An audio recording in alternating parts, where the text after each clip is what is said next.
I'm Tino Ganasius.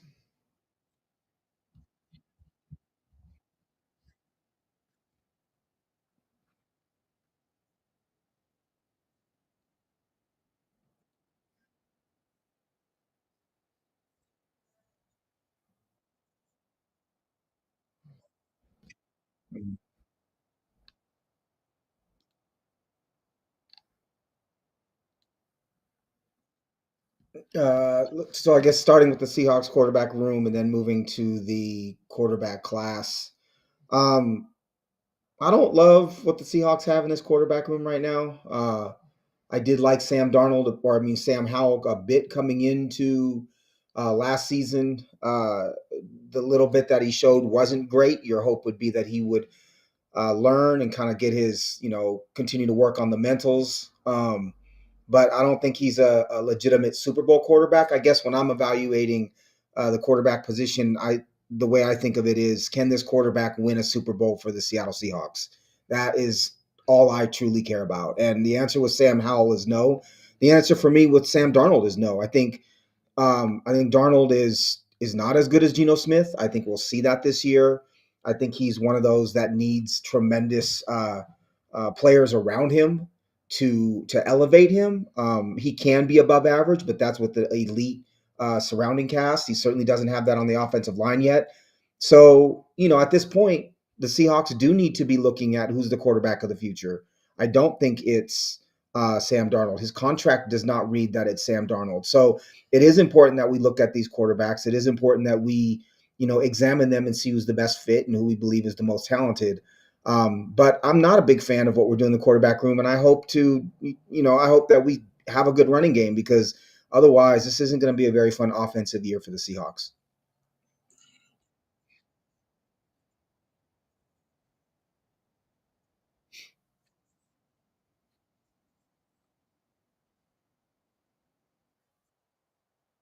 Mm-hmm. Mm-hmm.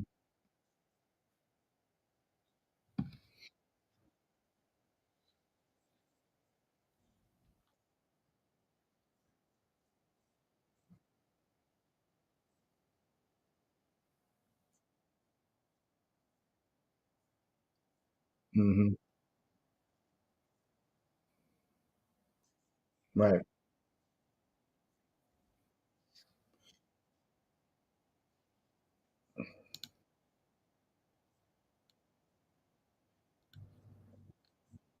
Right.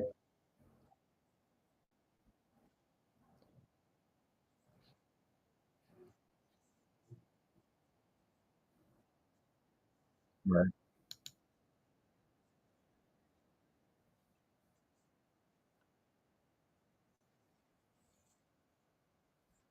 Right. Right.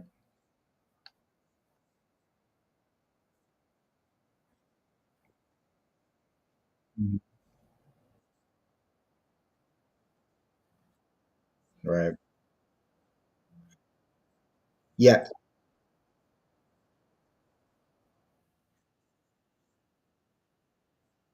Right. I I think Darnold is boring and in a bad way. I think you could be boring in a good way. You could say Tom Brady was boring, right? Tom Brady was a statue. He was in the pocket and was able to maneuver the pocket, and he was pretty brilliant. Obviously best in my opinion, best quarterback of all time. But that's a good boring. Darnold to me is like a boring boring or a bad boring. I think he's again, he's like kind of budget Kirk Cousins in some ways.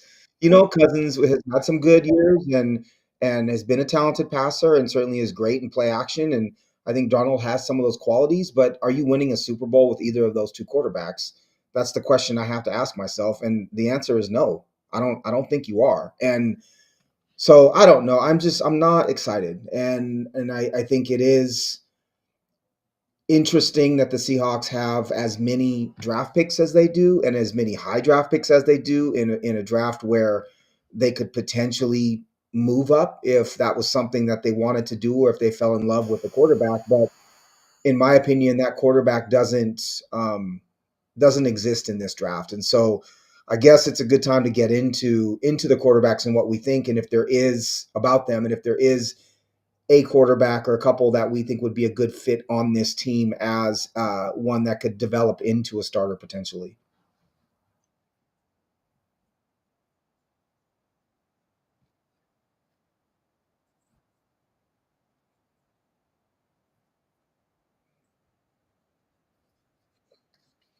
Hmm.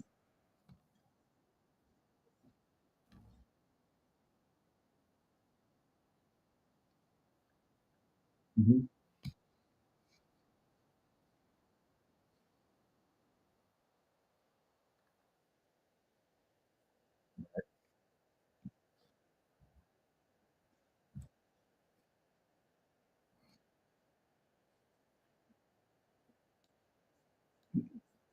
Hmm.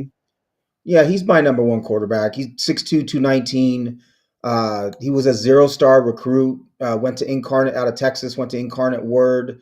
Then he transferred to Washington State, and that's when I first started watching him. I am in Eastern Washington and have watched UW and Wazoo my entire life. And so Cam Ward he's creative. He's got a very good arm. He can change arm angles. I think he's very improvisational, and that's what makes some people uncomfortable at times. And he does take chances, but I think the trait or the characteristic that stands out to me most with him is he's so calm, right? If you watch him play, he's almost nonchalant, like he's not playing football, right? You see some quarterbacks who get jittery and tap the ball, and their steps, little pitter patter all over the place, and he's just like almost deadpan. And even on when he's on the move and scrambling, he's kind of that way. And so, just from a stylistic standpoint, that's super interesting. But I think he's able to really spray the ball around really well. I think he still has he has greater capacity to develop mentally with regards to reading defenses and things because he hasn't always been in a top flight program. And I think he can get challenged more, and I think he has the capacity to learn. I think he is has the potential to be better than what people think right now. I understand he's going to be the number one pick, but I think, when you talk about where he slots in with some of the quarterbacks who've come out recently, they don't have him near the top. But I think he has the skill set and the talent and the personality to be that. It seems like his teammates really do rally around him. He put up incredible numbers at Miami. I think he's talented, and he'd be a quarterback that I would absolutely love to see as the next Seahawks quarterback. Unfortunately, I don't see Tennessee trading out of that number one spot, and as they need a quarterback, and I don't see the Seahawks giving up all of their draft capital to move there.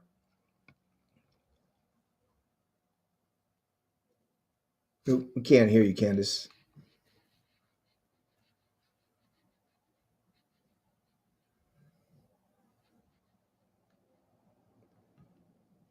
Candace, we can't hear you at all. Um, I'll move on to number two until we can get you back. So number two for me is Shador Sanders. I think for most everybody, he's number two. 6'2", 212, obviously out of Colorado. He's obviously Deion Sanders' son. He transferred from Jacksonville State.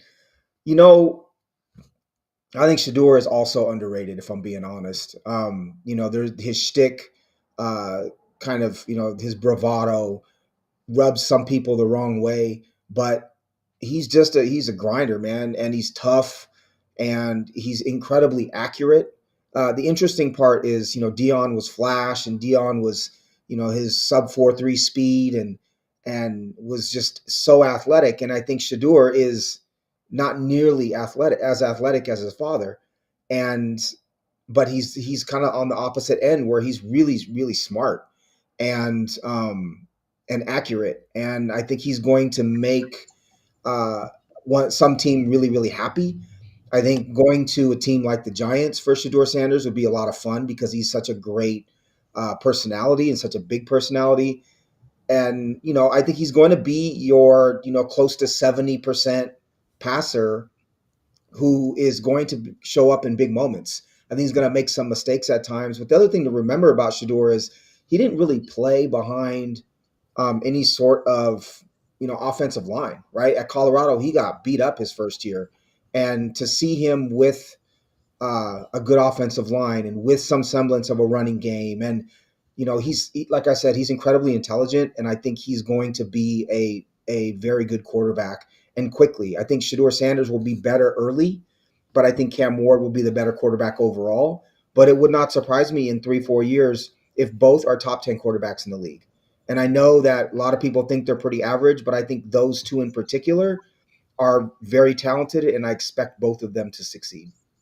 Yeah, no, I agree. Can you hear me now? I can.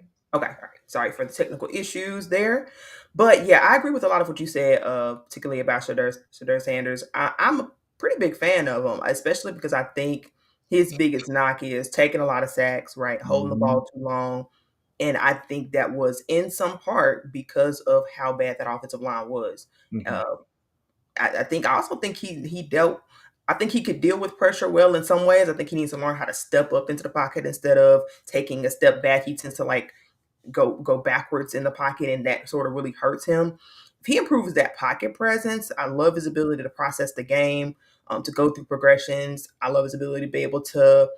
He's not like any elite playmaker or anything, but I do think he can make plays for your team. Mhm. I think he's also just the intangible. I think he's got a winning nature about him, and some people hate the swagger and the bravado and all of that stuff that comes with some of that, but I think he's confident in his abilities. And when you're a rookie in the NFL, I think that goes really far. I really do. You Yeah. can't play quarterback in the NFL if you don't have that. Some quarterbacks have it internally and they don't show it, and everybody loves the humble, aw shucks type of dude. Right. And some of them wear it on their sleeve. Some of them are outwardly that way, and Shador is outwardly that way. If my dad was Deion Sanders, you know what? I'd be the same way. So no, I again, as I said with both of them, I think they're both being underrated right now.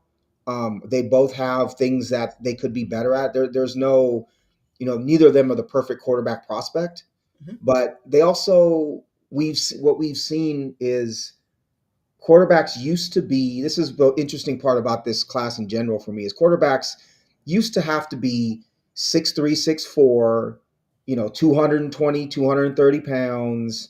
They had to be pocket passers first. If you Yep. couldn't be a pocket passer, they weren't interested in you, right? You also had to be of a certain persuasion. We won't get into that, but Right. it was this model, this mold. Oh, that guy looks like a quarterback and plays like a quarterback.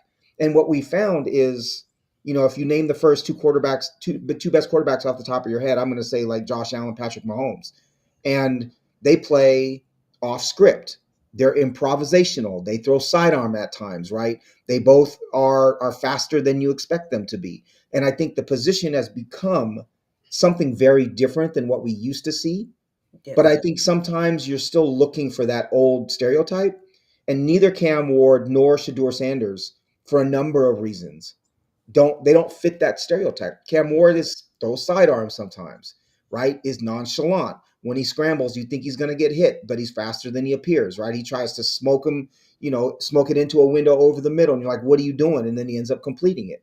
Shador Sanders is his last name is Sanders, but he's not that athletic, right? Yeah. You know, he's not. He's he's really your short and intermediate, accurate passer that's going to make really good decisions and is going to get to his third and fourth read at times when you might not expect him to. Mhm. And I just think that they don't fit this mold anymore. And to me, that's what makes the position really interesting now. And it also, with regards to the Seahawks, it really does force you to find the right quarterback fit for your team, Mhm. because not every quarterback is going to fit into every scheme anymore, right? And so that's the interesting part for me, is to apply, what we know about these quarterbacks in this class to what we think the Seahawks offense will be, a couple years down the road. Yeah. No, I think that's fair. I think that's definitely fair. I don't think there's a chance that Shador slips to the Seahawks. People have said and speculated Mm, that because of his attitude or he interviewed poorly that he's gonna fall. And I've heard some people say he might not even be in the first round. no way. That's not No happening. way. Like I'm just I'm not buying that under any Anyway, circumstances. And quite frankly, if the Seahawks passed up on that opportunity, I think, you know, be mad. yeah, I don't know if I'd get over that one. Right. Not just because he's just the greatest quarterback prospect you've ever seen, Right. but I think he gives you a floor. And I think, frankly, he gives you a lot of what Gino offered you in the sense of, at least being accurate, being able Mhm. to process and being able to go through progressions. Probably some of the same struggles when it comes to holding on the ball too long at times. But I will say Gino has a better arm than Shador Sanders. Right. In my opinion, I'll give him that for sure. But It's interesting though. That's a I didn't think about it, but that is a very good comp, right? It would be a really young, more advanced Geno Smith, where Geno is now. In some ways, because he's accurate, he is a player that you want, that the 10 to 18 yard type routes. You want him throwing those all day long, right? It's someone who's really smart, who you trust with the ball, someone who you trust in 2 minutes and 4 minute drills, someone who is going to put the work in to be as great as they can be, who's a winner, right? Someone who's a leader that you want to rally around. All those things, I think Shador is really similar in that way to Gino. I didn't think about that before. I find that really interesting. yeah, I would say the arm strength is probably a Not little quite, different there. Yeah, it's not quite as yes, far, I and it's agree. interesting because that's not who Gino was when he came out of college, and so it's a weird. It's Right, like current right, Gino, but a younger version of current right, current evolved Gino. It's a little wonky, so I think that's probably why you don't hear that comp very often because people would right. look at you sideways. But um, but yeah, for me that's interesting. Like I said, I don't think that's very likely, but No, yeah, I I think don't. that's a long way He's off. not getting to the Hawks. I think they would have. Honestly, I think Shador to. I think we see Shador go to Cleveland at 2. Mm, Cleveland has good pieces in a lot of different places. I don't understand Abdul Carter. Yeah, is it fun on Madden to have two great defensive ends? You'd have Abdul Carter and Miles Garrett on either end. Yeah, but that's not a good use of resources, right? right. Would it be cool to see? I could see a case for Travis Hunter, Mhm. but if they don't believe in Shador Sanders. If Sanders is a dude, you're not picking at 2 anytime soon, right? So go get your guy. I also think the Giants. I don't think there's any way the Giants pass on him at 3. I agree. Last name Sanders with that kind of personality in New York City for a team that has Russell Wilson, DeVito, and Jameis Winston. You Yep. go get Sanders and call it good at that point. Um, so the next question is, who do you have at 3? Because I think 3, 4, 5 is Mhm. where you start to think about the Seahawks more. I think it deserves more examination as to who these quarterbacks are. Who I have at 3 versus who I think would be the best Seahawks fit are two different guys. But who's your third quarterback? My third quarterback prospect in general, and I think he'll narrowly, I think he'll narrowly win out probably in terms of best fit for the Seahawks. We got Jackson Dart. Mm-hmm. Um, Jackson Dart is a 6'2", 225 quarterback out of Ole Miss, and he sort of gained a lot of steam in recent weeks and just sort of his intangibles, but I also just I like his ability to distribute. He sort of reminds me of a little bit of a point guard feel, and just in terms of his ability to be able to get the ball where it needs to go. It doesn't seem to necessarily be super flashy or just these elite, uber elite qualities, but he just seems to be like a sturdy, dependable guy who can get the job done. Um, he seems like he's gotten better in terms of navigating pressure situations, that sort of thing. Seem like he's gotten better. Um, well, I think at pro style he's done a little bit of under center, something I pay attention to, at least for the Seahawks. I just like a quarterback who's not, who has some experience in that. Because especially in this new offense, I think that'll be relevant. So that's something I'm kind of looking for. He's got Mm-hmm. a really good touch on the ball though, which I think will Mm-hmm. go really well with Jackson Smith and Jigba. I like that potential pairing really well. Only question is, can he process the field? This year anyway, we're talking about Sam Darnold being your starter at this point anyway, unless Mm-hmm. the the floor falls out. So, Oh, at least for most of the season, you would expect Darnold to be the guy. With that said, I think you can work on the processing of things. I think you can work on the things that he struggles with, I believe can be coached up with good coaching and with the year of him learning, getting comfortable with the system. mhm. And if we are going, like you said, more run heavy, emphasis on that, that will help Jackson Dart anyway, because he's sort of in that one. He was in Ole Miss at least. He was at that one read, you Yeah. know, heavy RPO type Right. system anyway. I think he fit wise, I think he's the best fit of the next three quarterbacks of the realistic quarterback options. Mhm, I agree. He transferred from USC. You know, he his strengths are in the intermediate throws and some of those short throws. He's not a great deep ball passer, but I think Kubiak's offense is about all about the intermediate throw. mhm, Kubiak also does a lot of kind of high low type stuff, especially off of play action. And really most smart quarterbacks can do the high low stuff because you're just going, is your deep ball there? Nope, I'm going to go down the next one, next to the next level. Is my you know 15-yard route there? No, now I'm going to dump it off. If I can't dump it off, I got to get rid of the ball or scramble, right?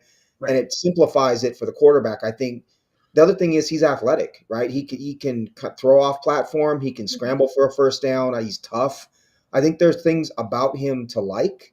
Um, I think he may be gone by 18. I've seen, quarterbacks obviously move up quickly. It'd be yeah, easy for a team like a Pittsburgh Steelers to fall in love with them and yeah, take him. New Orleans needs a quarterback. Say they really love him, and the other two quarterbacks go top two or top three. I could see him going. I think New Orleans picks 9, if I'm not mistaken. But I think he'd be a good fit. I don't know if I want to see the Seahawks use a one on a quarterback if they don't think truly that's your quarterback of the future. yeah, I don't Teams don't always have success picking that middle of the first round, late first round quarterback. That's not all it's really hit and miss. Um, but I think he is a good fit for Kubiak's offense. Now, do you love Kubiak's offense is a different question, right? And I think you have to apply that when you look at quarterbacks because I think to myself, can Jackson Dart be, based on what I've seen, could he win a Super Bowl for the Seahawks, right? Does he have that kind of upside? What would he need to be surrounded with in order to win a Super Bowl?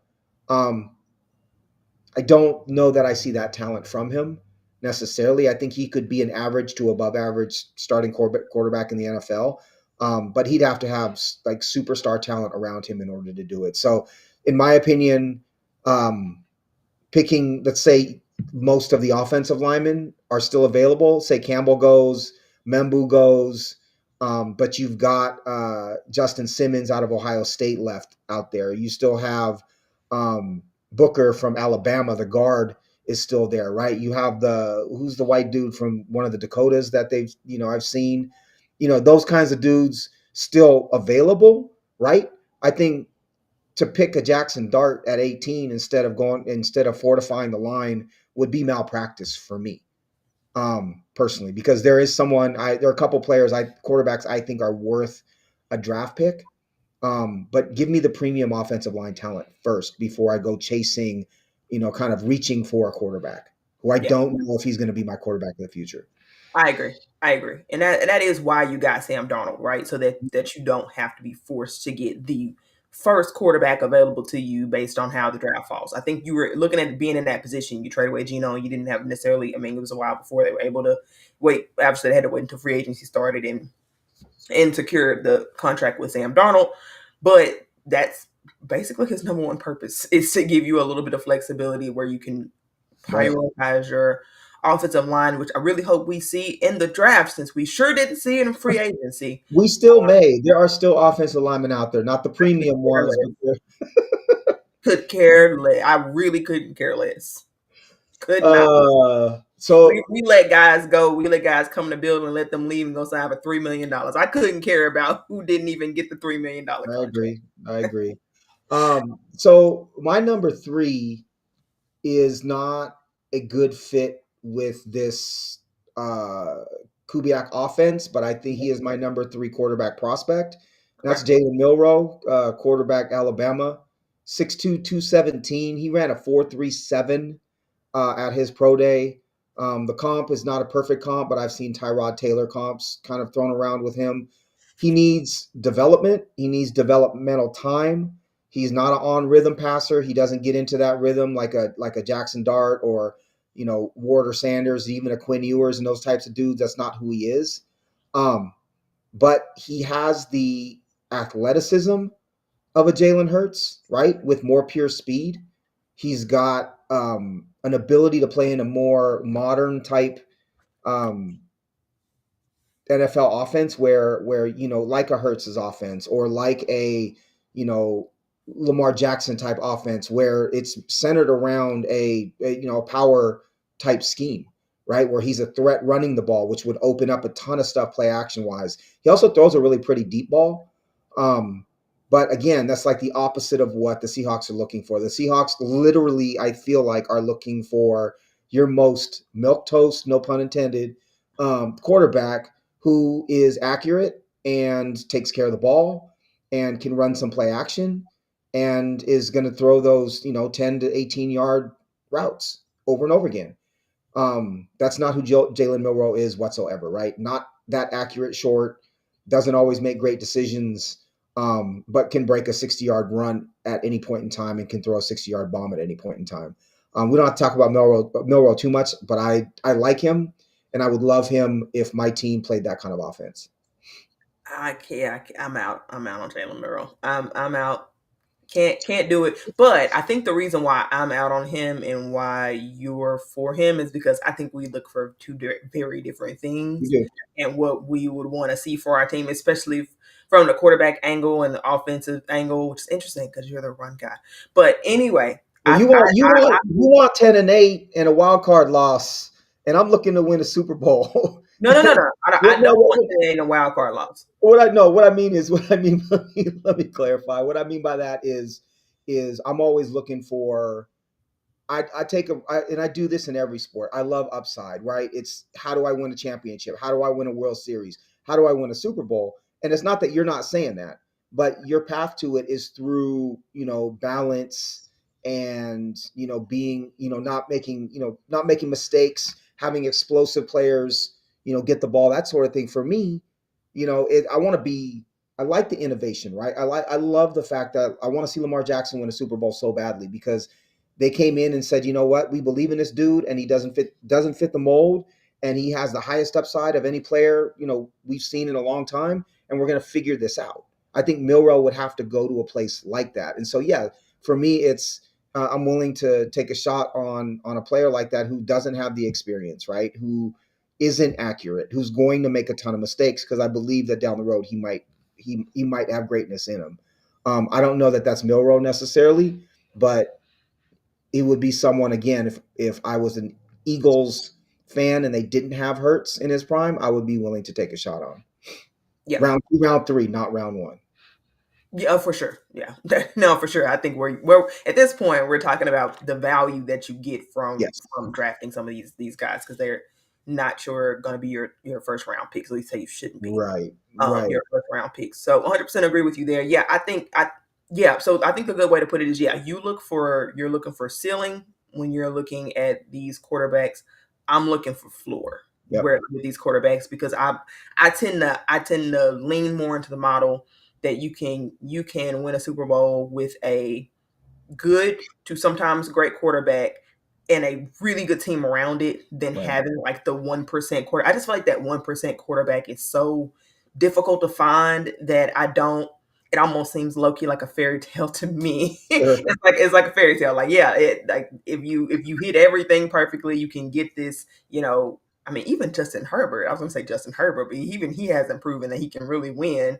right, I mean, really, the model is Patrick Mahomes. Lamar Jackson, like you just said, for all of the greatness that he's done in the regular season, he's still got a lot to prove. So I think even if you right, find that kind of guy, it still doesn't guarantee you a Super Bowl or even a really good playoff run. right.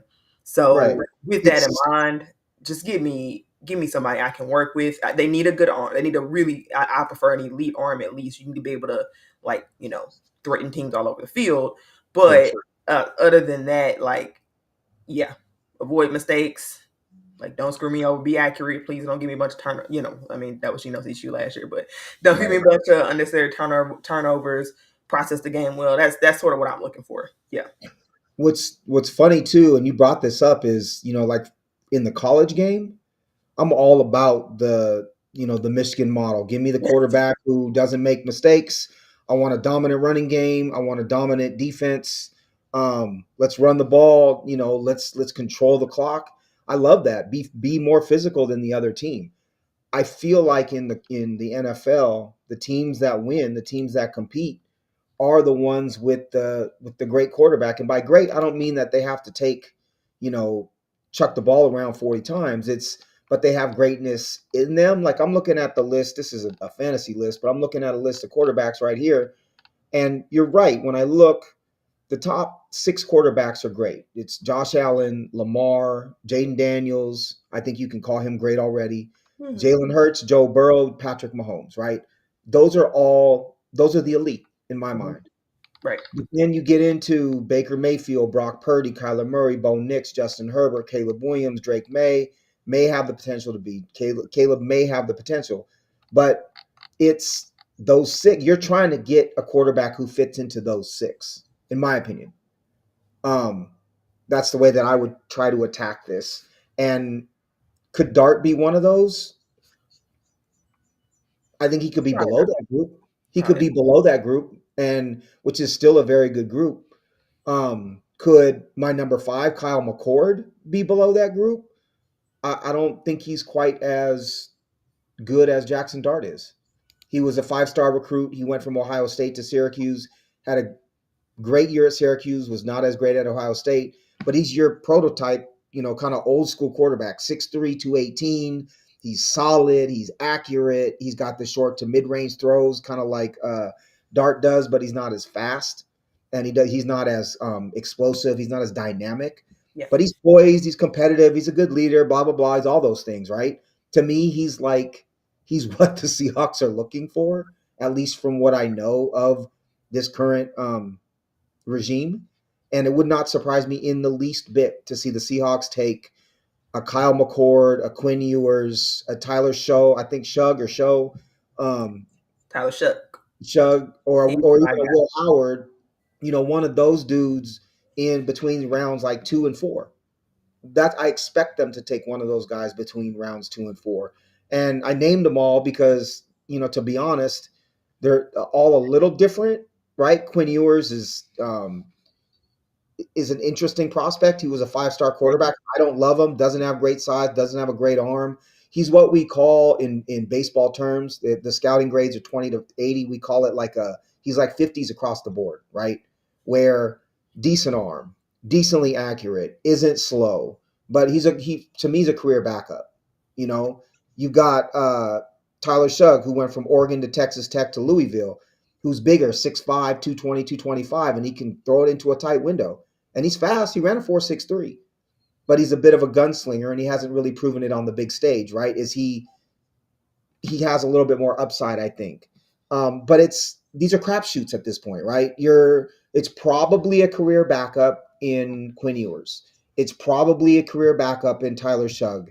Will Howard may not even have the arm or the accuracy and the consistency, I guess is the better way to put it, the quarterback out of Ohio State, to even be a backup, right? So it's just interesting that once you get past Dart, you're not a guarantee to be a starter, and you're not a guarantee to be really any good at all. But I think that's the pool the Seahawks are going to be selecting from.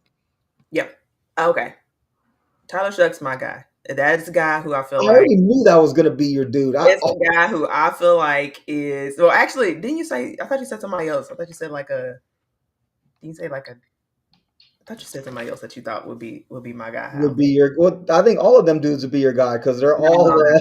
I really only like one of them, honestly. I really only like Tyler Shuck. I mean, the other guys are they're okay. All right, I'll tell you why I like Shuck over the others. All right. One, because he's shown some explosiveness in terms of his combine, which really good. He ran a Mm-hmm.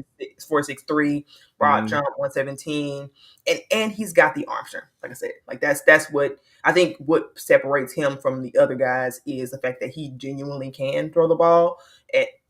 any level. It's Mhm. sort of natural for him. Like he's not working hard to Right, to get that velocity on the ball. I right. think he is a plus athlete, so I think he can make plays. I love that he's already done some pro style offense stuff. He's already done some pro concepts under center, right?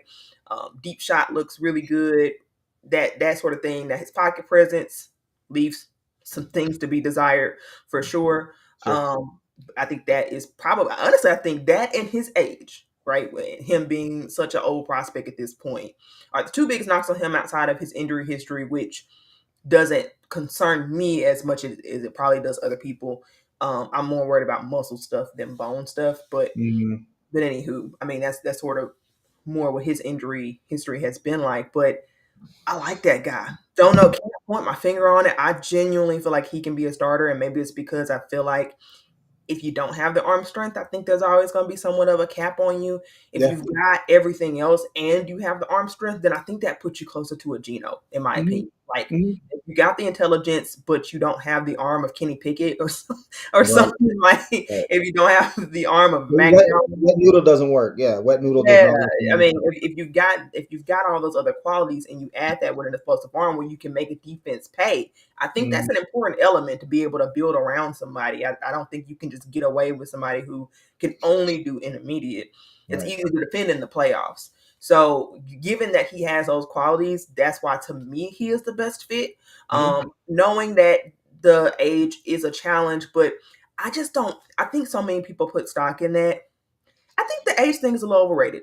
Call me, unpopular opinion, I guess. Right. I just feel like in this day and age, quarterbacks play so long. So what? Okay, Mhm.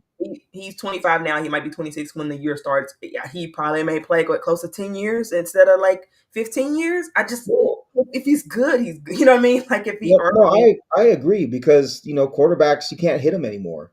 And Yeah. so their ability to stay healthy is much better now than it ever has been. I think when they talk about the age, a lot of it is what's their upside or ceiling? Can they, because a 20-year-old will develop, can learn and develop and have a much higher ceiling than someone who's already 25. And I think that's what people cite. But you sold me on him. I like him.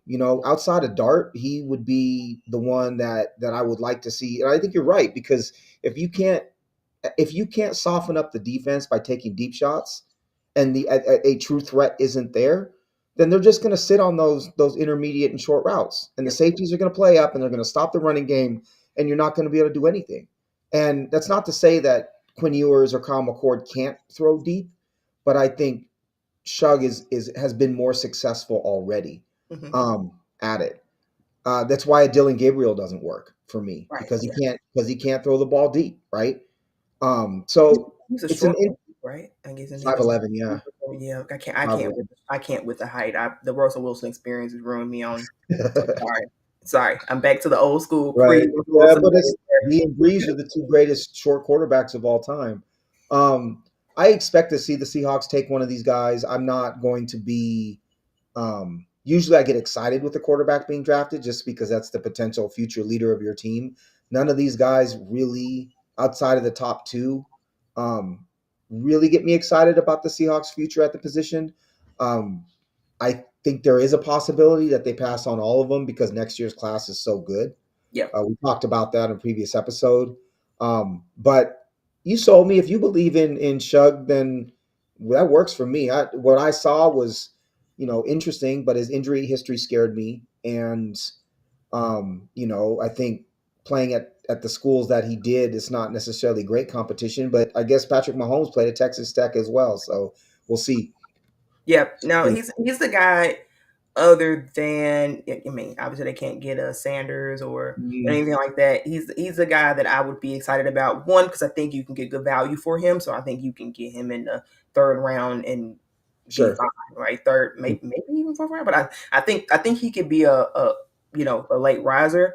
Sure. No, I also I just want to touch on one more point when it comes to you mentioned the upside that people look at when you're looking at a quarterback and how they can grow and develop. Mhm.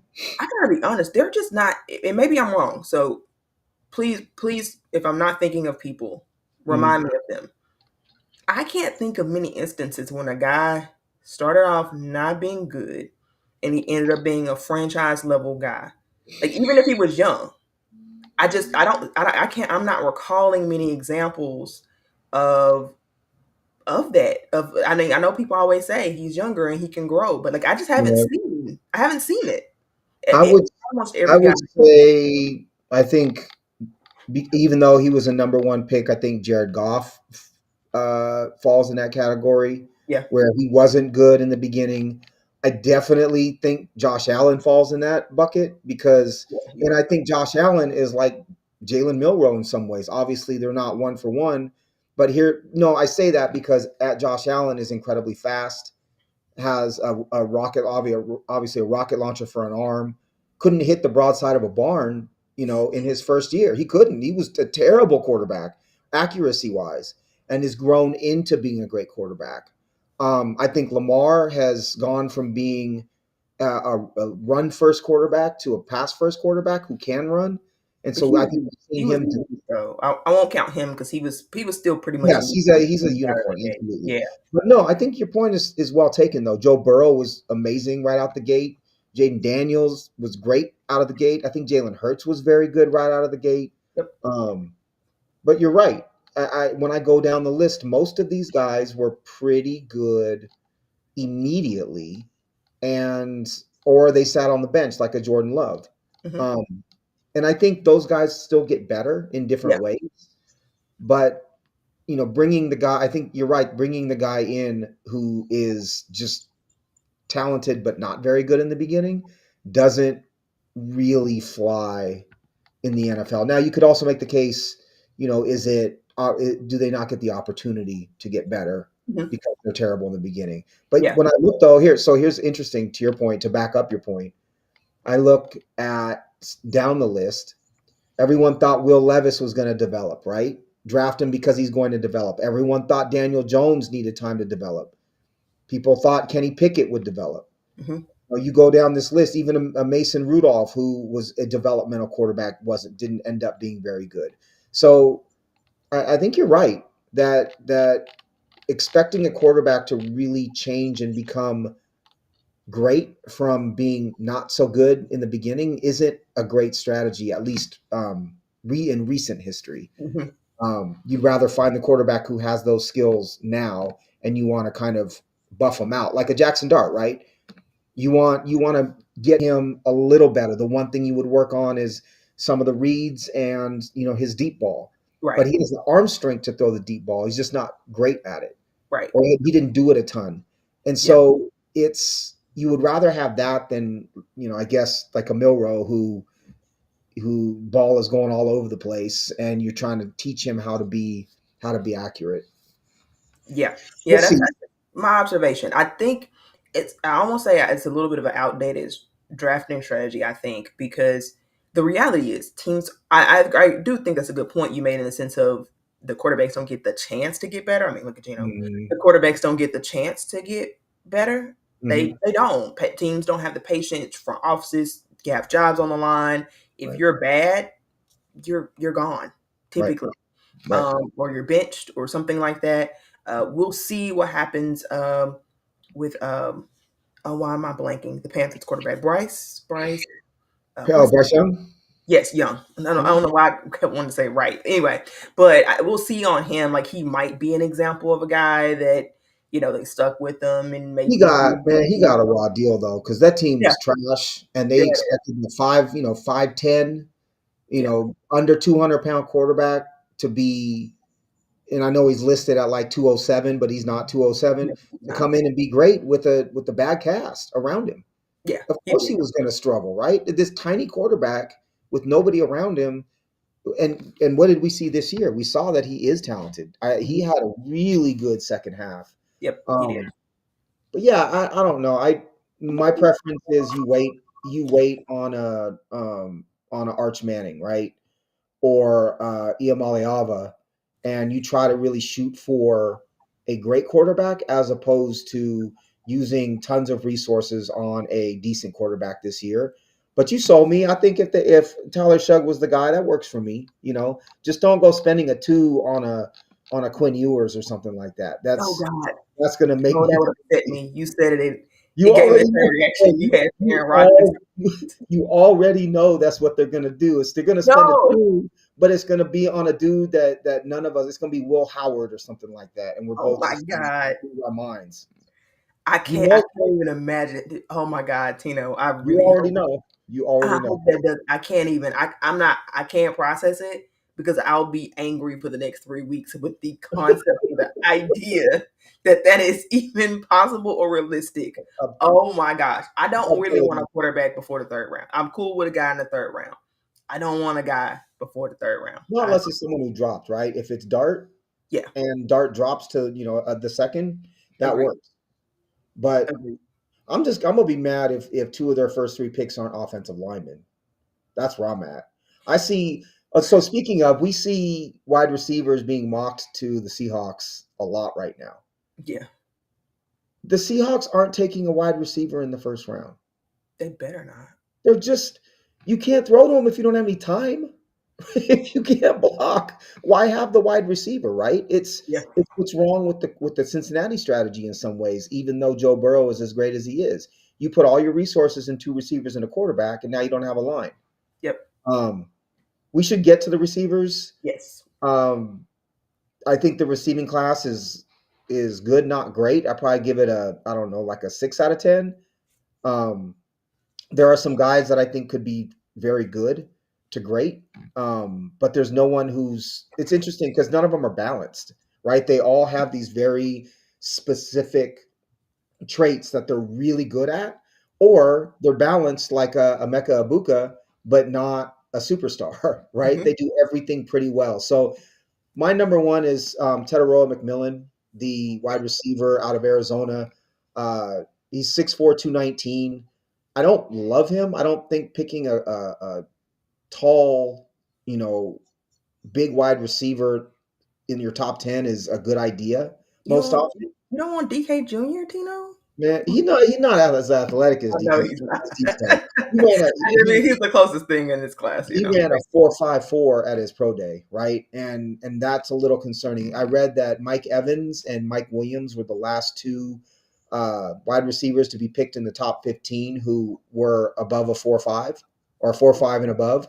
Interesting. Mike Evans is a Hall of Famer. Mike Williams has been trash, but I guess my argument is does this body type fit what the Seahawks need or want? I would say yes, it does. Right?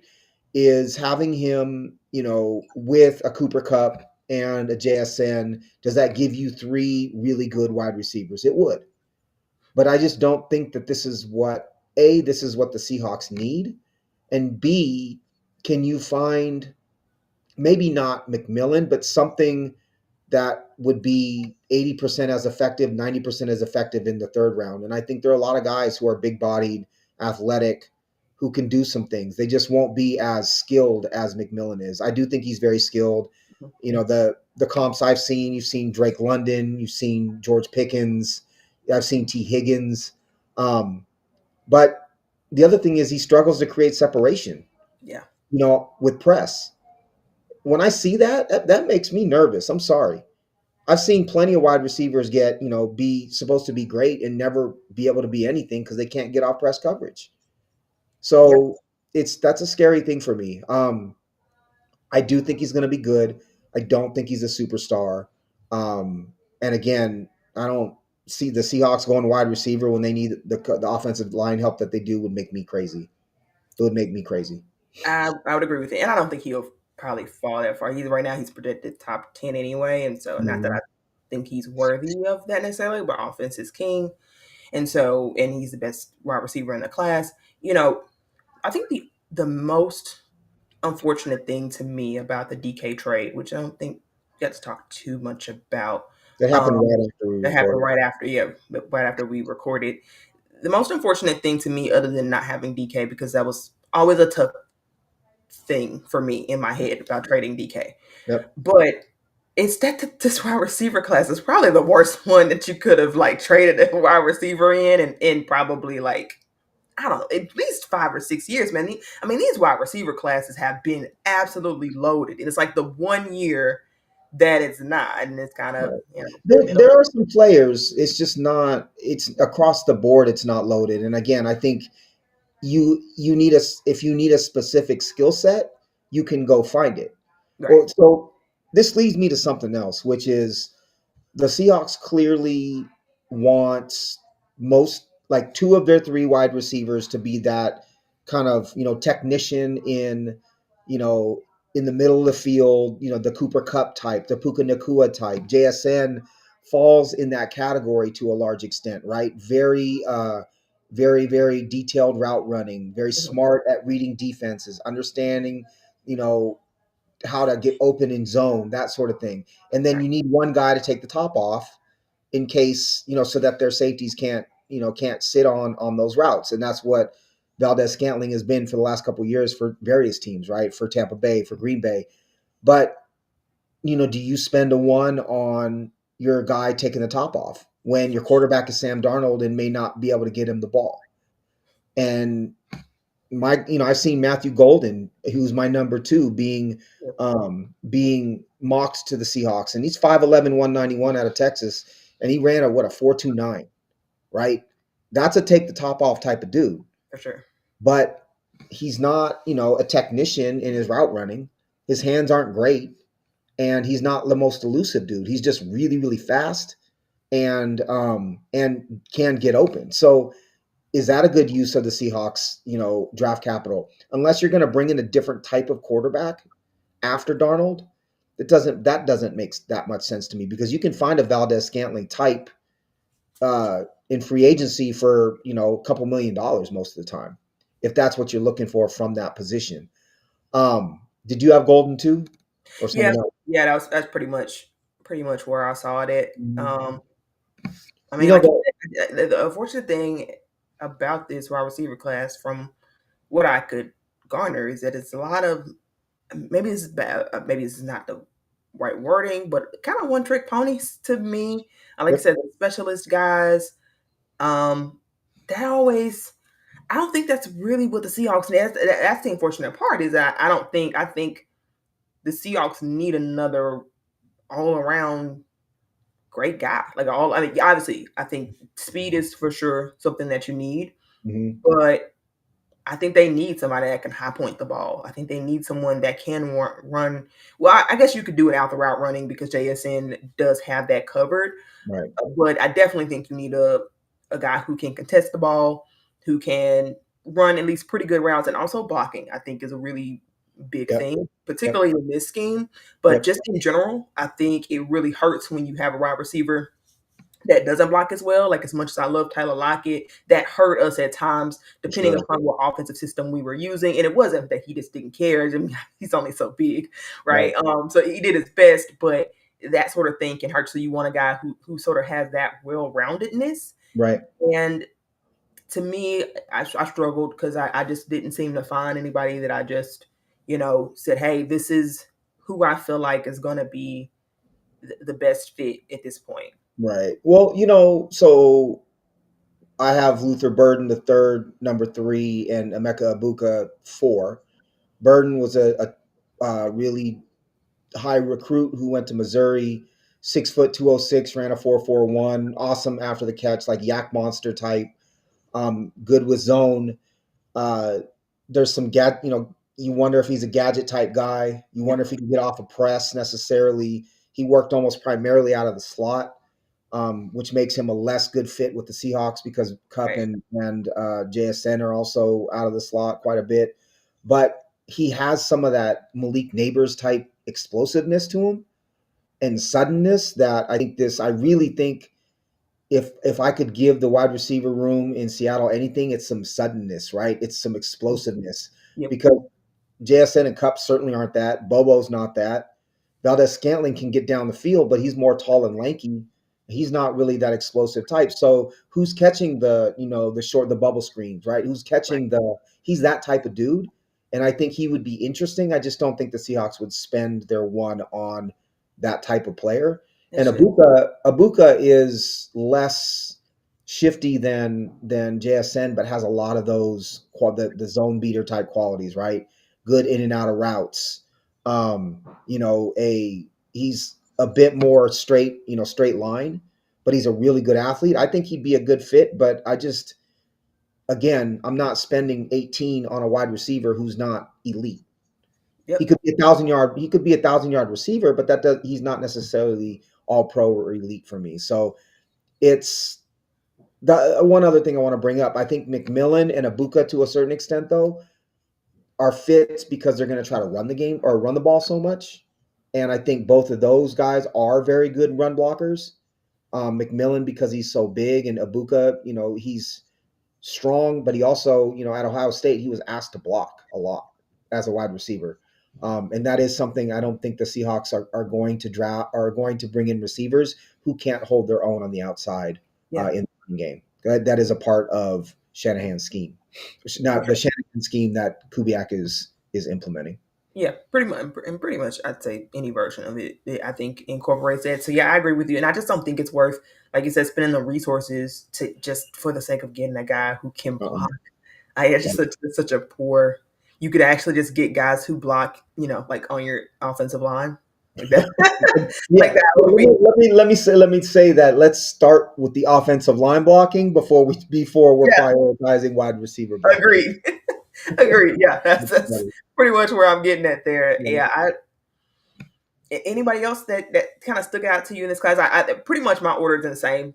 You I know, mean, I had all those guys kind of top five prospects that I just didn't see as being someone that's like a fit for the Seahawks. right. There's some um Jaden Higgins, I had at 5, Iowa State. He's 6'4", 217, so same size as McMillan. Ran a 4.47, 39-inch vert, 10.8 broad. Good in jump balls, good body control. He's a more of a short intermediate type of guy.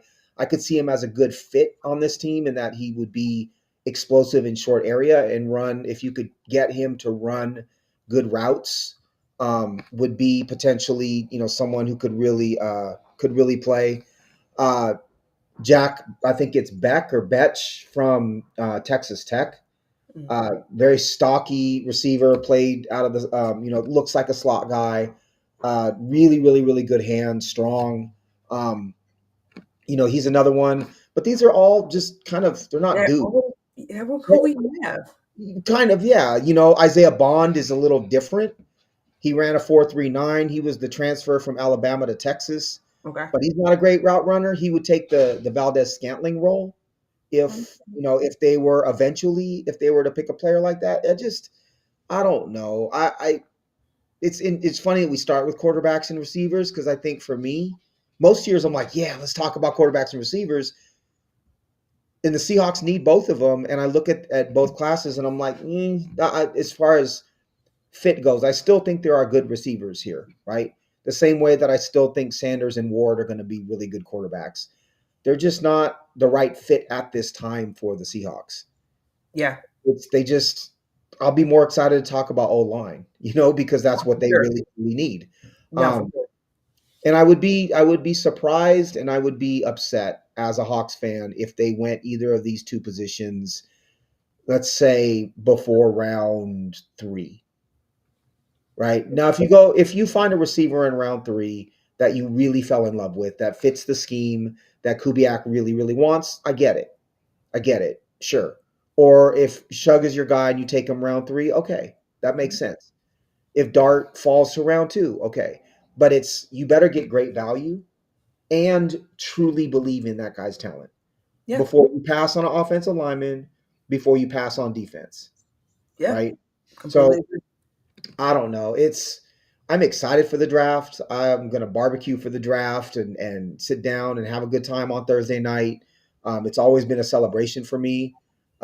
Shout out Matt Whitlock, my homie. He's a Browns fan.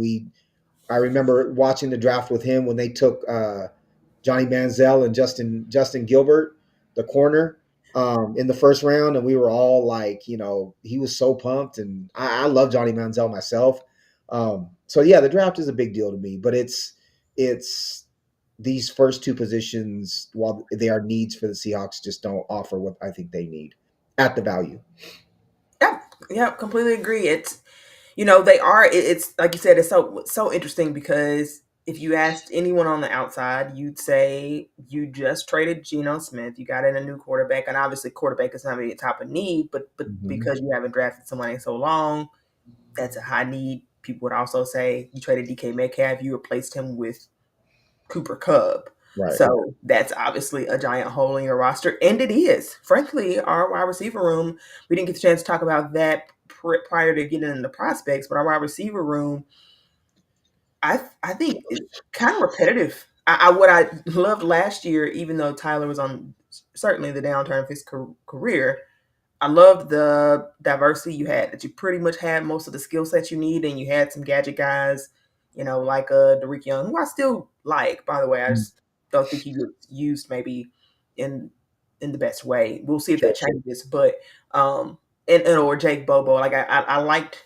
sort of just how well rounded your room was, and now for as happy as I am to get a Cooper Cup, who I think you needed somebody else to, I think, just to take some of the defensive pressure off of JSN, who Sure.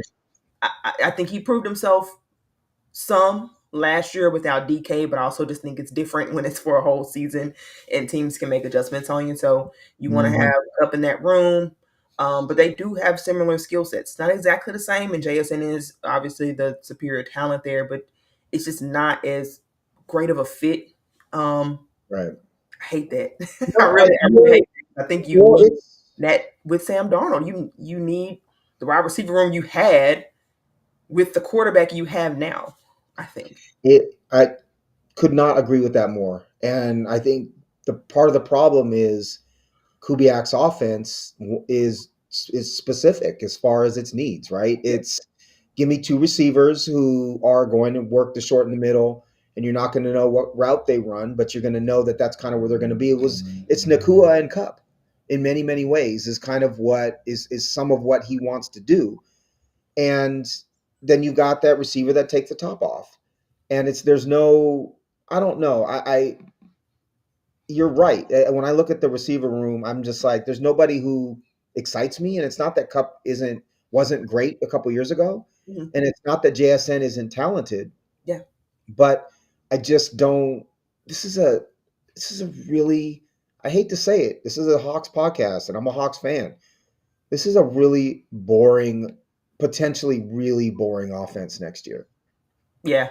I just now if they run the ball as much as I want them to, and if they bring in some O linemen and they decide to be more smash mouth, then cool, I'm with it. Let's go.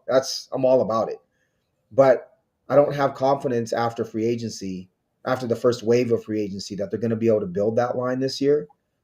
Um, and I don't know that what we also haven't talked about, like what does Cooper Cup have left? Why did the Rams let him go?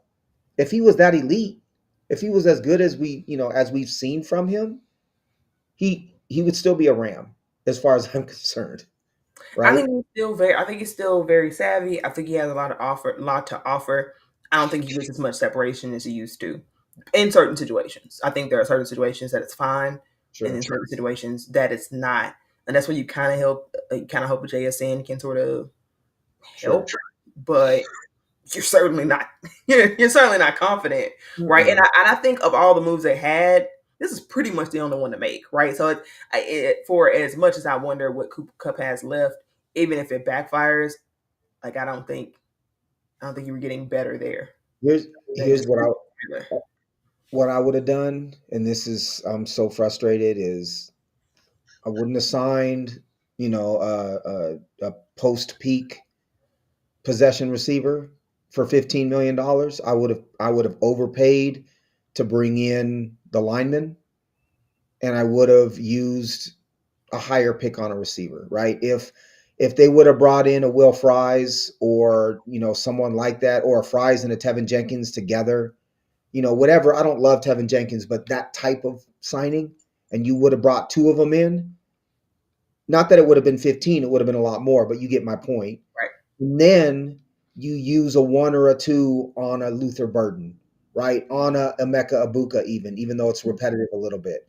Yeah. On a Matthew Golden, right? Now you have two young linemen or two veteran offensive linemen, a young receiver who can learn. You still have your sure-handed JSN, Hmm. right? Now and then you go and you use a two or the one that you didn't use, or three or two of those on two more offensive linemen. Now you fortified your offensive line with two free agents, proven free agents, and two rookies on top of the rookies you developed last year, plus your tackles. You've got a talented receiver on the outside with JSN. You know, now like you have some semblance of a scheme and an offense, and you're building towards something.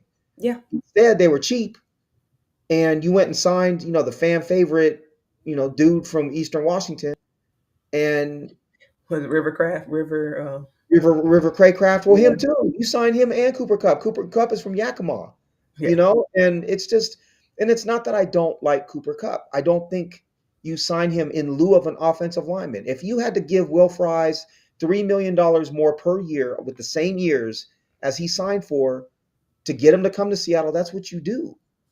Seattle as a city, as a town, has always had to offer more money to get somebody to come all the way to Seattle than other teams have. Yep. It's just known. Baseball, basketball, football, it's always been that way, right? For a lot of reasons. And so that's the frustrating part, is the what if. I get trading DK, he wanted out, you got what you could, you got the two. Is he worth more than a two? Yes, but if you weren't going to pay him, take what you can get, right? I was a And Gino decided he wanted to go. those two. Gino wanted to go. We know that now. I get you had to trade him. You did what you could. Would I have signed Sam Darnold? No. I probably would have tanked and built towards 26. But even with Darnold, you still could have built a good line. But Yeah. you sit on an over the hill wide receiver instead, who we don't know if he's going to be healthy or good or not. They So still have cap space. That's kind of what pisses me off. They still have some of the most cap space in the league. I think they'll You use it. did nothing with you. Like, that means nothing to me now because you didn't take any of that money and put it towards your biggest need on the team. Like, you having cap space now means diddly squat to me, unless they're gonna make some kind of fancy trade in the draft, which would be unprecedented for this regime. I'm just not seeing who's giving up. I mean, people generally don't trade offensive linemen if they're any good, and so I don't know, man. I think that's what probably upsets me the most about this offseason. I think we did a whole lot of upheaval to be in probably a worse state because you fixed issues that weren't issues. Right. You tinkered with things that weren't problems, and you didn't actually address the problem. And Right. yeah, I know they'll draft guys. Okay, that's not a question.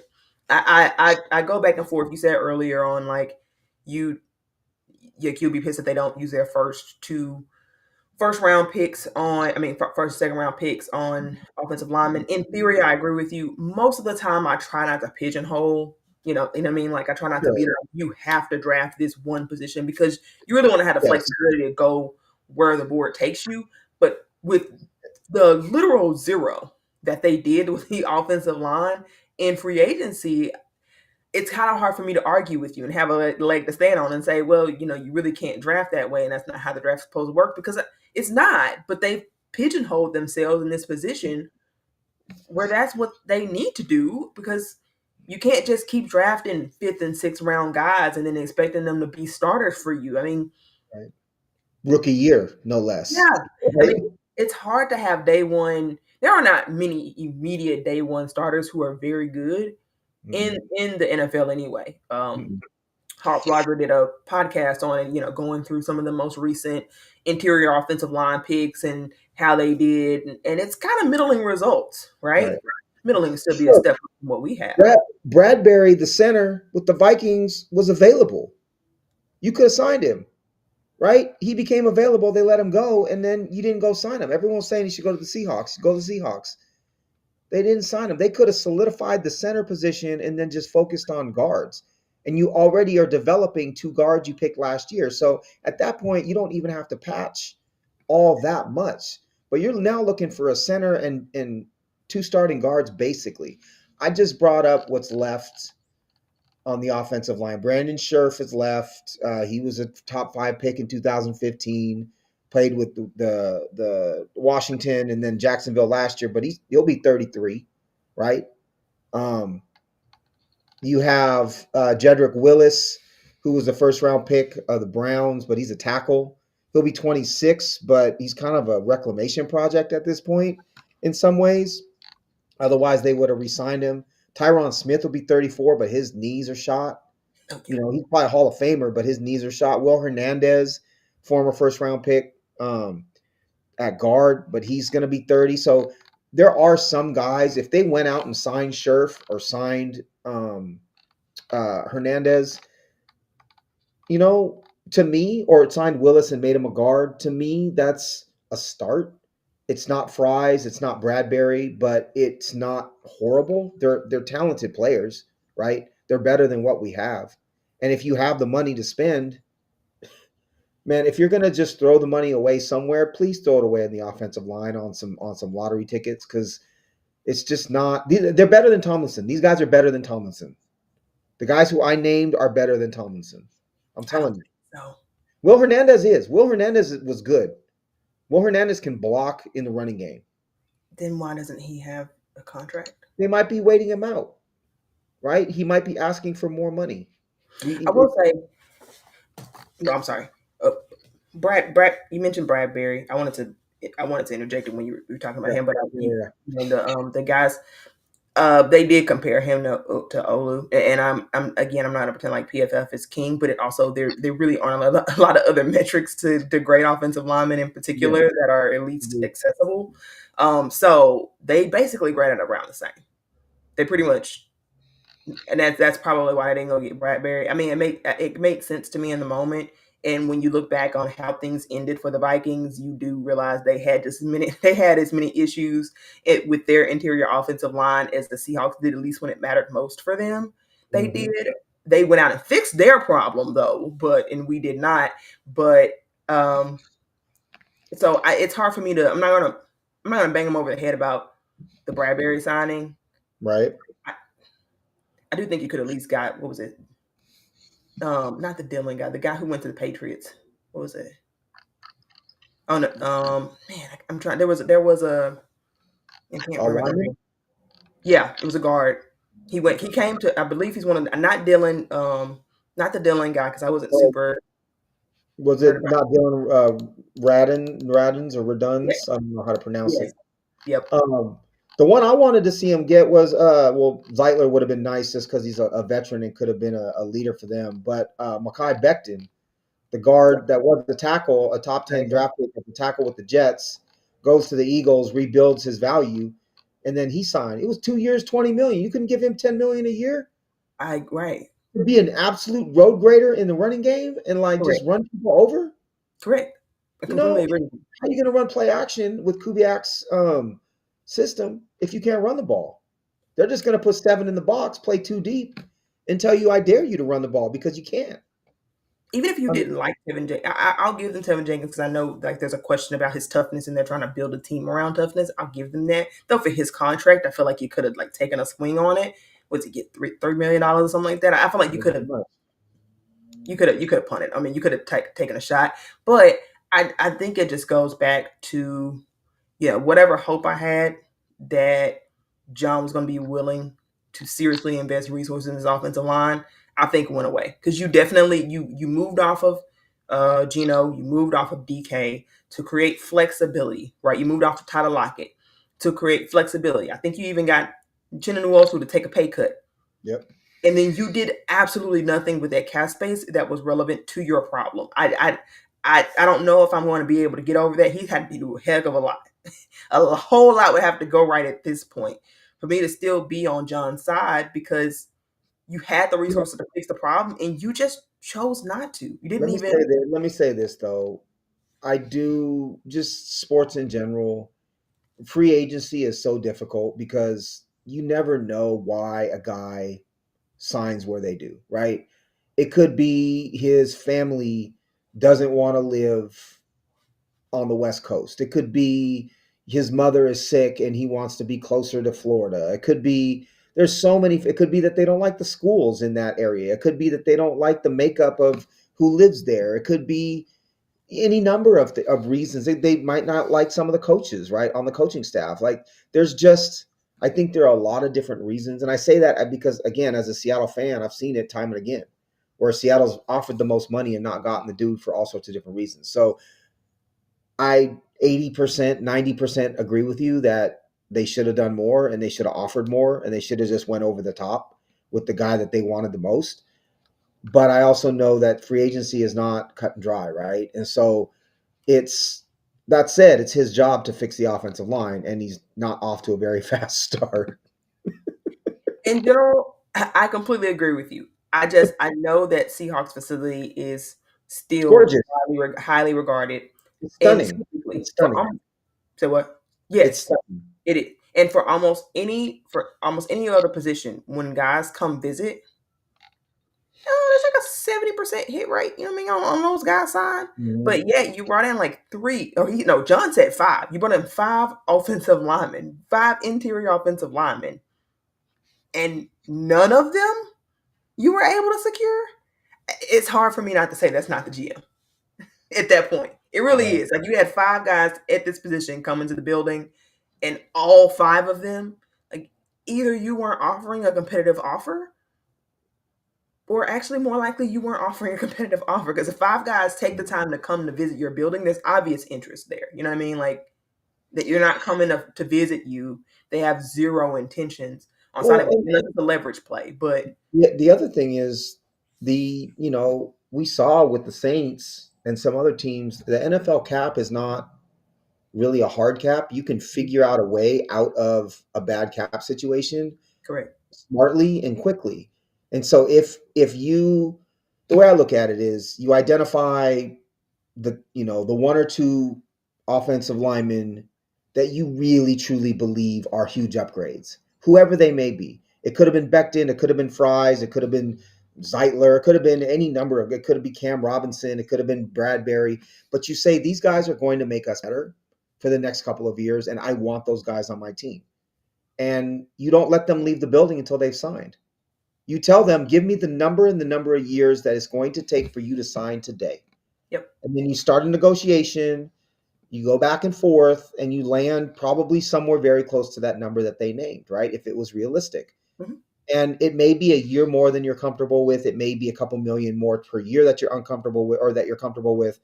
But just do it to make your team better. It doesn't mean you go out and do that with everybody. Correct. If you truly believed in Becton's ability and he was the right fit for your team and your scheme, you have to do that sometimes. Mm-hmm.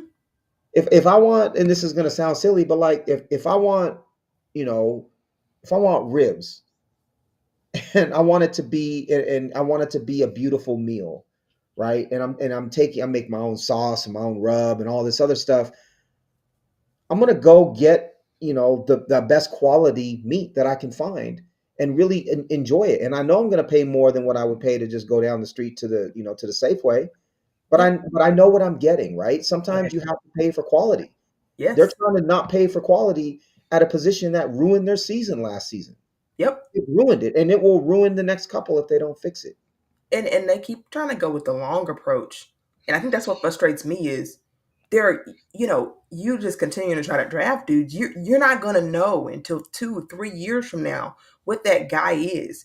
But you have an immediate need. And that's my biggest beef about how free agency worked out, Mhm, is that you are again putting all of your eggs in this draft basket that you've been mhm, putting all of your eggs in for years now. Maybe you up the ante a little bit and decide that you want to actually like invest higher resources, but it's still a long-term thing for a problem that is urgent, yep, of the highest caliber need.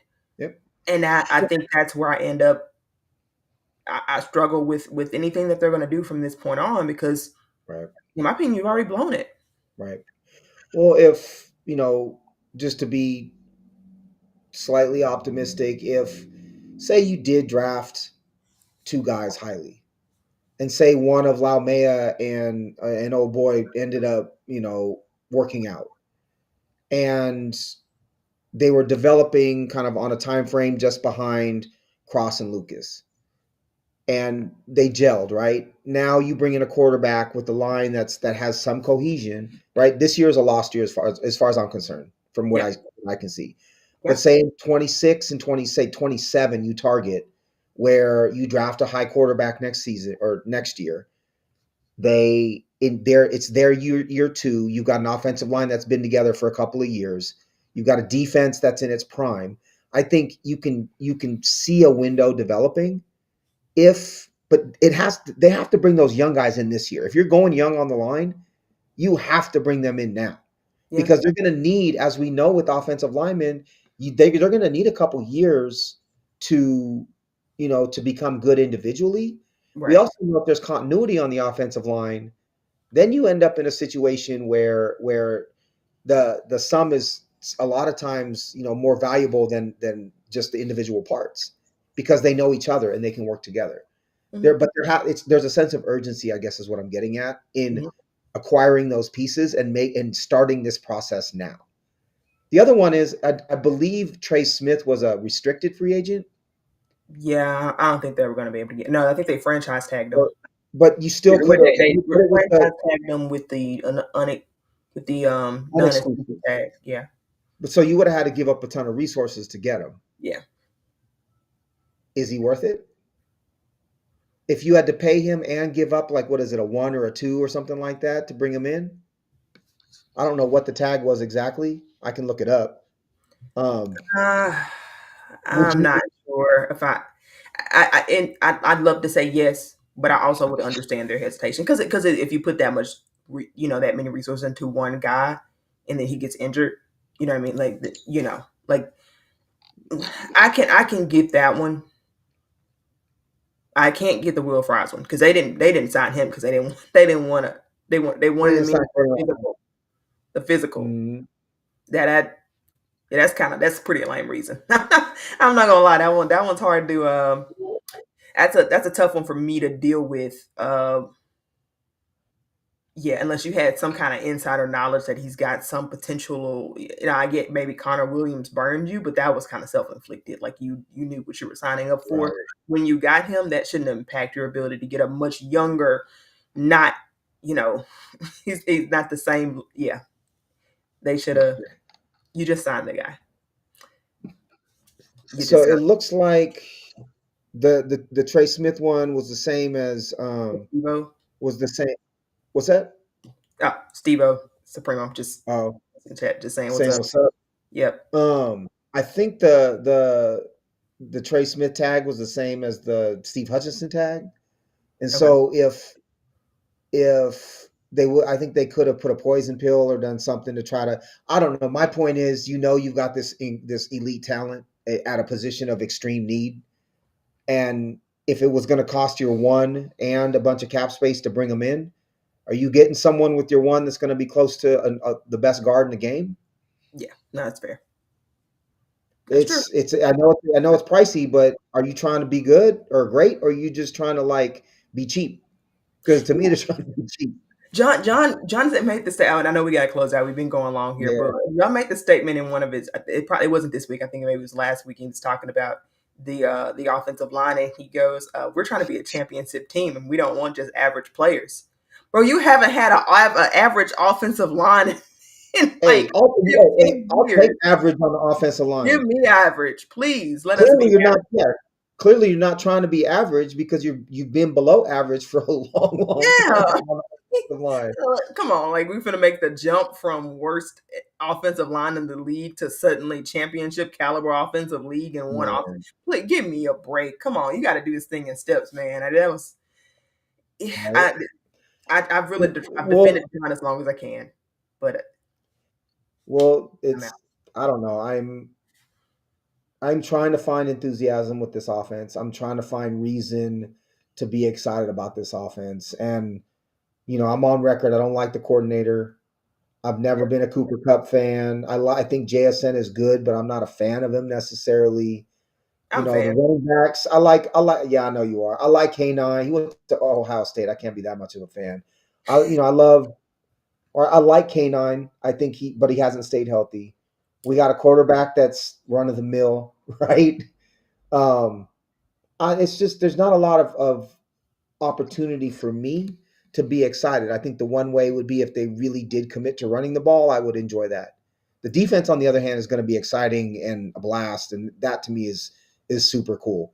And I'm excited to see how the defense develops. But offensively, it's I don't know. Yeah, I Uh, was excited about the scheme when I felt like we had. better weapons to take advantage of it. Now that the personnel is, because I do believe in the floor, and this offense system needed a floor, right? So to me, that's meaningful. I But you thought that also was need your some guy. game changers. You need some guys that can that are just. I mean, a DK helps a lot when you've got a guy that is a physical specimen, and I get like that relationship ended in an unfortunate way, in a way that I Mhm. feel like had they managed better on the front end, probably could have been avoided. But nevertheless, I just really hate the downgrade in, you Who's know, your game changer? Who's your game changer, right? correct, correct. Who's your elite player that can flip the game on its head in a heartbeat? It's just Who's your K9. That's who is it. it? But even he's not healthy half the time, and we also know he needs a running game to do, or I mean, an offensive line to do it. Yeah, He's very effective when people block for him. right. You don't have it at tight end. You don't have it at wide receiver. I know a lot of people are going to say Cooper Cup's great and Cooper Cup is this and that. He may not be anymore. And even when he was, it was volume that Yeah. got him there. He was a technician, at 10 to 15 yards. Hmm. It wasn't that he was like elite and explosive. He's not that guy. He's going to just over and over again be consistent in picking up first downs and picking up Hmm. 10, 12 yards at a time, which is very valuable.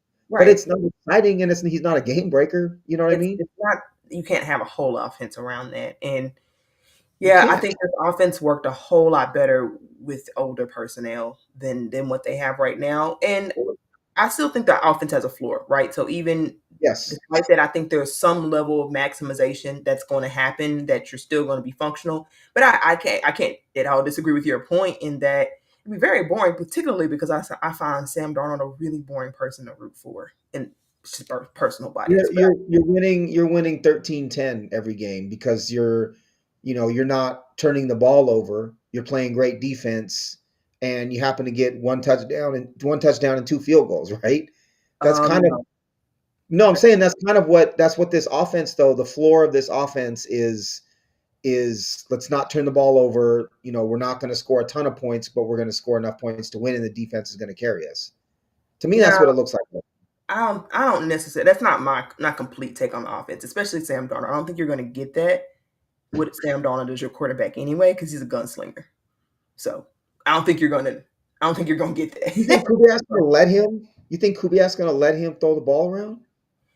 Well, yeah, because Kubiak actually did a lot more of that in with the But Saints. they said The they one said the one wrinkle of all of the Shanahan offshoots is that Kubiak's been more willing to take advantage of explosives, especially more so than Kyle Shanahan, who has been rigid in that regard. but you don't They have anybody. Kubiak, You don't have anybody to throw to I deep. mean, you got MVS, right? But he's not. He's a decoy. He's a That's why I decoy. say the personnel matters, He's right? straight up a decoy, though. That's the problem, right? I don't know. The best thing about Darnold is that what is that meme of Darnold where that they use all the time? Seeing That ghosts, was that? seeing ghosts, that he sees ghosts. Yeah, like that's the best thing about him is that he has some funny memes about him. The dude is just not. I don't know. I liked him at SC. I thought he was going to be okay, but like now he's my starting quarterback. What 7 years later? I just and he doesn't have Justin Jefferson, right? No. And he doesn't have Kevin O'Connell. I just don't know. I don't see it. Now I might be wrong, right? I hope I'm wrong as a Hawks Hope you fan. are. I hope I'm wrong, but this offense to me its upside is what 10-8 or 10-7, excuse me. The upside of this offense in terms of like number of games the Hawks can win this season as it stands, assuming it brings in an okay offensive line. It's a 10-7 Um, team if I'm we're actually a lucky. little. I'm worried it's a little bit more about volatile than that, because Sam Darnold can be so, you know, boom or Hot and bust, cold. if you will. I think you'll have some games that looks exceptional, and I think you'll have some disaster games. So I'm not sure that, even though I agree with you on all the ingredients, I don't see it manifesting itself in the same way, Right. because I just think Sam Darnold is much more volatile. I hate to say this that I'm like more depressed about this Seahawks upcoming Seahawks season Me than I too. was coming into the podcast. I just hope I hope they go into this draft and do some fun things and really do go after this offensive line. If that happens, then okay, like I'm gonna be okay. I know we're building towards something. If they Yeah, get man, if they come in and get and take that Quinn Hewers with the with the two, and they start I'm telling you right now, it's gonna be something like that too. It's gonna be an off-ball linebacker that they're gonna pick really high when they don't need it. I don't know. I'm nervous. man, if they do that, I'm already out on John. I'm officially gonna start the fire John Snyder chance. Like I'm gonna go back to how I was with Pete Carroll and be adamant that we I, can't move forward under John Snyder. well, and I know we're about to go, but that's the other thing is like to see Gino and Pete back together and to see how happy they are back together is I'm happy for them, but I'm sad for Hawks fans because that was special, right? Pete was special. Gino, personality wise, was special. And I think he had the potential to be really, really good. And they just, I don't know, they just kind of squandered it in some ways. They did. Yeah, we'll talk. We'll have more time to talk about this in terms of. I do at some point want to deep dive. What exactly happened. I know a lot of people listen to this podcast are super glad Gino's gone. I think they'll be proven I wrong, mean, especially miss him. Gino's dope. I miss him But already. I do. I think I was fine with Pete coming back. Happy for him. I didn't expect those two to be together, and I think that's what hits me the most.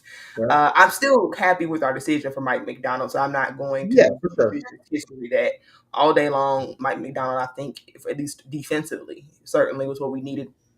We'll see if he becomes the sort of, I think, leader that he won't be the leader Pete Woods, but like at least not losing offensive players left and right. Can he fix that, Right, as he grows as a coach and be able to get buy-in on the offense, not just the defense? I think he needs to right, be intentional about that because certainly learned he got burned. He learned some big lessons. He didn't connect with with those guys offensively and he paid for it. right. So anywho, Tino, tell us what you're up to. I know baseball season is now in swing, so It is. no pun intended. Let's see. So Tino Junior 20 on Blue Sky. It is officially week two of the Major League season. I got the baseball game, the Mariners game on in the background right now. You can find me on Blue Sky. We can talk baseball, fantasy baseball if you like, Mariners baseball if you like, and just kind of busy with work and getting ready for the draft, I guess, is the next big thing for me. Which, like I said, it's going to be barbecue. I'll probably invite a couple homies over. We'll at least watch that first round and get super excited about it. But the draft is always a really, really fun day, and let's just hope it's an offensive lineman they announced round one. Yeah. Yep. For the sake of my sanity, let's hope. Be sure to follow the show at Seahawks 360 Pod if you are on Twitter. We are at